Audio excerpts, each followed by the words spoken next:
हम एसआईपी कब स्टार्ट करते हैं? अगर हम देखते हैं कि स्टॉक मार्केट बहुत अच्छा ऊपर जा रहा है, या हमें अगर कुछ हमारे फ्रेंड्स फिनेंशियल में हैं जो हमें कुछ एडवाइस कर देते हैं, तो हम सोचते हैं अभी मार्केट ऊपर जा रहा है, या हम न्यूज़ में देखते हैं कि मार्केट अभी अच्छा परफॉर्म कर रहा है, तो हम एसआईपी स्टार्ट कर देते हैं म्यूचुअल फंड के अंदर। लेकिन द मोमेंट हम देखते हैं कि मार्केट नीचे आ रही है, मार्केट में फॉल आ रहा है, तो हम अपना एसआईपी स्टॉप करने के बारे में सोचने लगते हैं, जैसे कि हमने कोविड के टाइम्स में भी करा था।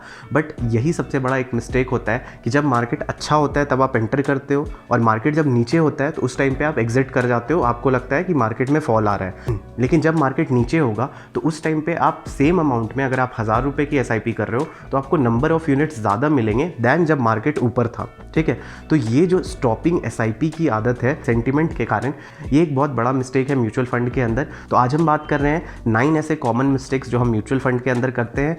तो हम इन मिस्टेक्स और उसके सोल्यूशंस दोनों को देखेंगे। तो जो अभी हमने बात करा stopping SIP due to sentimental reason, ये हमारा वन ऑफ द रीज़न था। अब चलते सेकंड रीज़न पे, जो कल रात में मेरा एक फ्रेंड भी मुझसे पूछ रहा था कि इसका एनएवी कम है, इसका एनएवी ज़्यादा है, तो कौन सा वाला बेटर होगा। सबसे पहले एनएवी कंपेयर करना, मतलब आप आम और इमली को कंपेयर कर रहे हो, मतलब आप सेम पैरामीटर पे नहीं हो। मतलब जैसे आप केजी और किलोमीटर्स को आप कंपेयर कर रहे हो, तो ये दोनों अलग अलग एंटिटी को आप कंपेयर करते हो।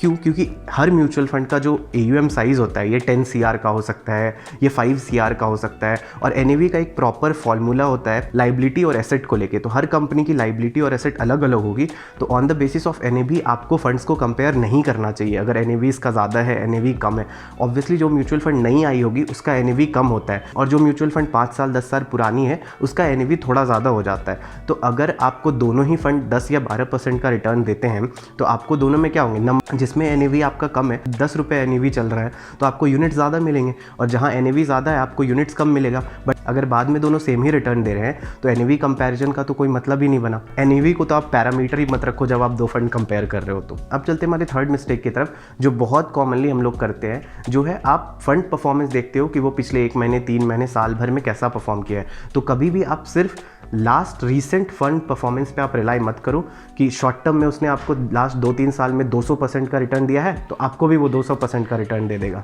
तो जब भी आप फंड परफॉर्मेंस देखो, तो आप थोड़ा लॉन्ग टर्म लेके चलो कि इसने 10 साल 20 साल में कैसा परफॉर्म किया है।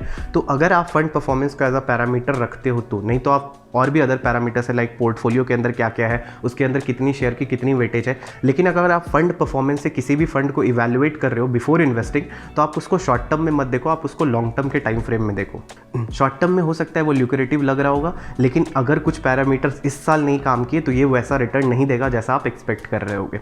तो इसलिए आप इस मिस्टेक से भी बचो। अब जो 4th नंबर पे मिस्टेक है, जो बहुत साल से पैसा इन्वेस्ट कर रहे हैं और जो म्यूचुअल फंड सेगमेंट में इन्वेस्टेड है, वो भी ऐसी गलती करते हैं कि अगर आपके पास ज़्यादा पैसा आता है ना, तो आप ज़्यादा म्यूचुअल फंड खरीदने लगते हो। मतलब आप सुनोगे किसी किसी के पास 10-20 म्यूचुअल फंड्स है, लेकिन कहीं वो सारे म्यूचुअल फंड्स एक ही तो नहीं है। तो मैंने आपको ये म्यूचुअल फंड ओवरलैपिंग के कॉन्सेप्ट में बताया था कि कैसे आप चेक कर सकते हो कि अगर आपके पास 5 म्यूचुअल फंड है तो पांचों आपका कहीं सिमिलर तो नहीं हो जा रहा या अलग है। डिस्क्रिप्शन में आपको लिंक मिल जाएगी, आप जाके चेक कर सकते हो। तो अगर आपके पास ज़्यादा पैसा कहीं से आ रहा है और आप उससे नंबर ऑफ म्यूचुअल फंड्स बढ़ाते हो, तो उसके अंदर हो सकता है कि जो पोर्टफोलियो में कंपनी है वो सेम ही हो जाए। तो उससे बेटर है कि आप अपने रिस्क, रिटर्न और टाइम के हिसाब से 4 या 5 म्यूचुअल फंड रखो, और अगर आपके पास पैसा इंक्रीज होता है तो आप उसके अंदर एसआईपी की अमाउंट इंक्रीज करो rather than buying a fresh mutual fund.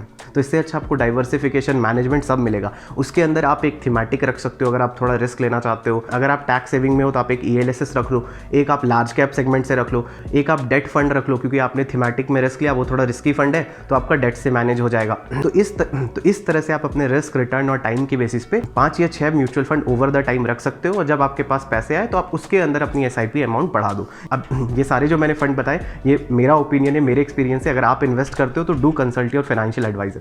5th mistake, again ये थोड़ा कॉमन है, जो नए नए मार्केट में एंटर करते हैं वो म्यूचुअल फंड को इक्विटी के जैसे ट्रेड करने लगते हैं। जैसे आप शेयर और स्टॉक मार्केट में ट्रेड करते हो, वो म्यूचुअल फंड में वैसे ही ट्रेड करने लगते हैं कि आपने म्यूचुअल फंड लिया, फिर आपने 8 महीने में आपको कुछ रिटर्न मिले, फिर आपने सेल कर दिया, फिर आपने 1.5 साल में सेल कर दिया। तो इससे उस टाइम पे आपको रियलाइज नहीं होगा, लेकिन आप बहुत ज़्यादा कैपिटल गेन टैक्स दे चुके हो, और इस तरह से आप कभी भी वेल्थ क्रिएट नहीं कर पाओगे। ट्रस्ट मी, अगर आप चाहते हो एक अच्छा वेल्थ क्रिएट करना, तो जब तक आप पैसे को छोड़ोगे नहीं, वो ज़्यादा ग्रो नहीं करेगा। तो आप 5 साल 10 साल में जब आपका पैसा कंपाउंड होगा, तभी आपके पास एक अच्छा वेल्थ जनरेट जनरेट हो सकता है। तो वेल्थ क्रिएशन का एक ही लॉजिक है कि आप पैसे को थोड़े लॉन्ग टर्म में इन्वेस्ट रहने दो। 6 नंबर जो है, ये मैं मिस्टेक से ज़्यादा मिसकॉन्सेप्शन बोलूँगा लोगों के अंदर, कि लोग समझते हैं कि इन्वेस्टिंग कॉम्प्लिकेटेड है। रीज़न पता है क्या है, कि जो उसको थोड़ा बहुत मार्केट में नॉलेज हो जाता है ना, वो 4 लोगों के सामने बोलते हैं एक्सपेंस रेशियो है, रेगुलर फंड है, डायरेक्ट फंड है, जार्गन्स प्रेजेंट करते हैं। तो जो इन्वेस्ट करना चाहता है उसे भी डर लग जाता है कि भाई इतना सारा चीज़ है। अगर आप पूरा मार्केट समझने बैठोगे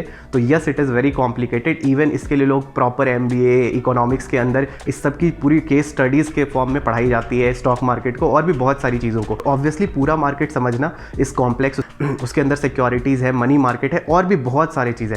तो पूरा मार्केट आप मत समझो। आपको अगर म्यूचुअल फंड या किसी भी सेगमेंट में इन्वेस्ट करना है तो आप विथ बेसिक नॉलेज कि कोई फंड कैसा परफॉर्म कर रहा है, उसके रिटर्न कैसे है, इसके अंदर कौन कौन सी कंपनीज है, तो आप बेसिक नॉलेज के साथ आप इन्वेस्टिंग करो और आपको आराम से अच्छे खासे 15-18% का कंपाउंडेड एनुअल ग्रोथ मिल रहा है और आप कंटिन्यूअसली इन्वेस्टेड हो। तो जो लोग ज़्यादा दिमाग बैठ के लगा रहे हैं ना, आप बस सिंपल वे में बहुत अच्छा पैसा बना सकते हो। बट बहुत टाइम पे आपको लगेगा कि इतने हेडेक से तो अच्छा है कि FD ही कर लो। बट ट्रस्ट मी, इन्वेस्टिंग इतना कॉम्प्लिकेटेड नहीं है, हम उसे कॉम्प्लिकेटेड बना देते हैं। 7th मिस्टेक की अगर हम बात करें तो हमारे पास कहीं ना कहीं लैक ऑफ प्लानिंग हो जाता है। अगर आप 20 से 30 में हो या आप 18 से 35 तक हो तो आप रिस्क ज़्यादा ले सकते हो। तो अगर आप लेस देन 35-30 ईयर्स में हो तो आप अपना इक्विटी सेगमेंट में 70-80% पैसा रख सकते हो और 10-20% डेट फंड में, ताकि दोनों मैनेज चले। और फिर जब आप 30-40 जैसे जैसे आपका एज एडवांस होता है तो आप इक्विटी में कम कर सकते हो और आप डेट की तरफ ज़्यादा जा सकते हो क्योंकि उधर रिस्क कम है। तो आप अपने एसेट को अच्छे से प्लान करो based on your age group, आप कितना रिस्क ले सकते हो कितने टाइम में। अब जो मैं आपको लास्ट 2 मिस्टेक बता रहा हूँ ना, ये 2 ऐसा है जिसे हम रिकॉग्नाइज नहीं करते हैं एज अ मिस्टेक, या इस चीज़ को कोई रिकॉग्नाइज ही नहीं करता है, बट ये बहुत इंपॉर्टेंट है इन्वेस्टिंग के अंदर। जिसमें फर्स्ट मैं आपको बता रहा हूँ कि हम ना इन्वेस्ट करते हैं, हम गोल नहीं बनाते। मुझे पैसा आया, मेरे पास पैसे सेव हुए, सिंस अब मुझे इतना सारा नॉलेज है थोड़ा मार्केट का, तो मैंने 5000 की SIP स्टार्ट कर दी। बट उसके पीछे मेरा कोई गोल नहीं था कि मुझे घर लेना है, मुझे चाइल्ड एजुकेशन के लिए सेव करना है या मुझे कहीं फॉरेन पे ट्रिप पे जाना है। तो 3 महीने बाद मुझे पैसे की ज़रूरत पड़ी, मैंने कुछ वहाँ से निकाल लिया। लेकिन अगर आप गोल बेस्ड इन्वेस्टमेंट करोगे कि आज आप 5000 या 10,000 महीने की कर रहे हो, इस हिसाब से कि कल आपको 2 साल बाद घर लेनी है, आपको वहाँ पे 10 लाख रुपए चाहिए होंगे, तो कुछ पैसा आपको कहीं और से आएगा, कुछ आपको इस म्यूचुअल फंड से आ जाएगा। तो आप उस पैसे को नहीं निकालोगे, रैदर जब भी आपके पास कुछ एक्स्ट्रा पैसा आएगा तो आप उसमें SIP इंक्रीज करोगे। तो बहुत इंपॉर्टेंट है कि आप जब भी इन्वेस्टिंग स्टार्ट करो तो उसके साथ आप एक गोल भी रखो कि इस गोल से स्टार्ट करते हो और 3 साल 5 साल जितने भी टाइम फ्रेम रखना है वो आप रख लो और उस टाइम के बाद इसको विथड्रॉ कर लेंगे। तो उससे आपके अंदर एक बहुत अच्छा चीज़ डिसिप्लिन इन्वेस्टिंग भी इनकलकेट हो जाएगा। द लास्ट वन, इसको आप एज अ टिप भी ले सकते हो कि हमेशा हमारी सैलरी, अगर आप सैलरीड हो या बिजनेस में हो किसी भी प्रोफेशन में, तो अगर इस साल आपको 2 लाख कमाते हो, अगले साल आपकी 4 लाख हो गई, फिर आप 3 साल बाद 6 लाख कमा रहे हो, लेकिन आपने जो SIP 3000 की स्टार्ट की थी वो अभी तक 3000 की चल रही है। आपका ग्रोथ बीच में 50% 100% ग्रोथ हुआ, बट आपका SIP कांस्टेंट रहा। तो ये गलत चीज़ है। अगर आप चाहते हो लॉन्ग टर्म में वेल्थ जनरेट करना, अच्छा खासा पैसा आपको म्यूचुअल फंड से मिले 10 साल 15 साल में, तो हमेशा आप स्टेप अप SIP पे ध्यान दो। मतलब जब आपकी सैलरी 10-20% से रेज हो तो आप 10-20% जो भी इसका है, 5000 का 10-20%, मतलब आप 1000, तो 5000 से 6000 कर दो। तो एटलीस्ट आप थोड़ा स्टेप अप SIP रखोगे, एटलीस्ट आप थोड़ा थोड़ा पैसा इसमें ऐड करते जाओगे तो ये पैसा ओवर द टाइम बहुत बड़ा बन जाएगा।